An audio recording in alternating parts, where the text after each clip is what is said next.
ಕನ್ನಡಕ್ಕೆ ಹೊಸ ಕಥೆಗಳು ಬರ್ತಾ ಇದ್ದಾವೆ, ಹೊಸ ಹೊಸ ಕಥೆಗಾರರು ಬರ್ತಾ ಇದ್ದಾರೆ, ಕಾದಂಬರಿಕಾರರು ಬರ್ತಾ ಇದ್ದಾರೆ, ಕವಿತೆಗಾರರು ಬರ್ತಾ ಇದ್ದಾರೆ.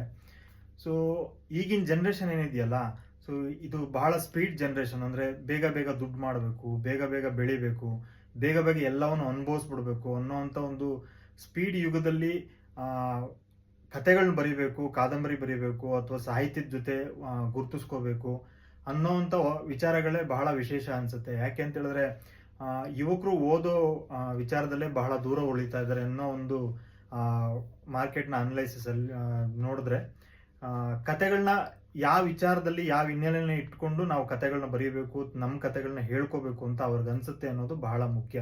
ಸೊ ಹಾಗಾಗಿ ಈಗಿನ ಜನ್ರೇಷನ್ನಲ್ಲಿ ಬರ್ತಾ ಇರುವಂಥ ಕತೆಗಾರರು ಈ ಹಿಂದೆ ಬರಿತಾ ಇರುವಂಥ ಕತೆಗಾರರಿಗಿಂತ ವಿಭಿನ್ನವಾಗಿ ಕಾಣಿಸ್ತಾರೆ. ಯಾಕೆಂದ್ರೆ ನಮಗೆ ಈಗಿರುವಂಥ ಚಾಲೆಂಜಸ್ಸು ಇದಕ್ಕಿಂತ ಮುಂಚೆ ಆ ಚಾಲೆಂಜಸ್ನ ಇರ್ತಿರ್ಲಿಲ್ಲ. ಸೊ ಆಗಿನ ಕಾಲಘಟ್ಟ, ಆಗಿನ ಚಿಂತನೆಗಳನ್ನ ಬೇರೆ ಇರ್ತಾ ಇತ್ತು. ಸೊ ಈ ನಿಟ್ಟಿನಲ್ಲಿ ನೋಡೋದಾದ್ರೆ ಈಗ ಒಂದು ಹೊಸ ಕಥಾ ಸಂಕಲನ ಬರ್ತಾ ಇದೆ. ಇದು ಕಥಾ ಸಂಕಲನ ಬರೆದಿರುವಂಥದ್ದು ಯಡಿಯೂರು ಪಲ್ಲವಿ ಅವರು. ಈ ಕಥೆಗಳ ಹೆಸರು ಕುಂಡದ ಬೇರು ಮತ್ತು ಇತರ ಕಥೆಗಳು. ಕುಂಡದ ಬೇರು ಅನ್ನೋದು ಈ ಈ ಸಂಕಲನದಲ್ಲಿರುವಂಥ 9 ಕಥೆಗಳ ಪೈಕಿ ಒಂದು ಕಥೆಯ ಹೆಸರು ಕುಂಡದ ಬೇರು. ಸೊ ಯಡಿಯೂರು ಪಲ್ಲವಿ ಅವರು ನನಗೆ ಪರಿಚಿತರು ಅಂತ ಯಾಕೆ ಹೇಳ್ಕೊತಾ ಇದ್ದೀನಿ ಅಂತ ಹೇಳಿದ್ರೆ, ಕತೆಗಳ ಮೂಲ ಉದ್ದೇಶ ಯಾವ ಆಲೋಚನೆಯಿಂದ ಬರುತ್ತೆ ಅನ್ನೋದು ಬಹಳ ಮುಖ್ಯ ಆಗುತ್ತೆ.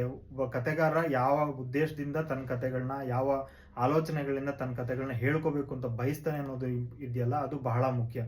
ಸೊ ಹಂಗಾಗಿ ಯಡಿಯೂರು ಪಲ್ಲವಿ ಅವರು ನನಗೆ ಪರಿಚಿತರು. ಅವರ ಆಲೋಚನೆಗಳು, ಅವರ ಕತೆಗಳು ಯಾವ ಹಿನ್ನೆಲೆಯಿಂದ, ಯಾವ ಚಿಂತನೆಗಳನ್ನ ಬಂದಿದೆ ಅನ್ನೋದನ್ನ ನಾನು ಗುರುತಿಸಬಲ್ಲೆ.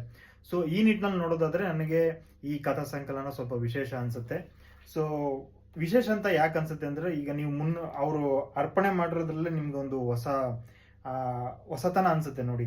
ಅಸಂಖ್ಯ ನೋವುಗಳಿಗೆ ಸಾಕ್ಷಿಯಾಗಿ ನೋವನ್ನೇ ನಗೆಯಾಗಿಸಿ ಚೌಕಟ್ಟಿನಾಚೆಗೂ ಬದುಕನ್ನ ಮುನ್ನಡೆಸುತ್ತಿರುವ ನನ್ನ ಆತ್ಮ ಸಾಂಗತ್ಯದ ಹೆಗ್ಗುರುತಾದ ಹೆಣ್ಣು ಜೀವಗಳಿಗೆ ಅಂತ.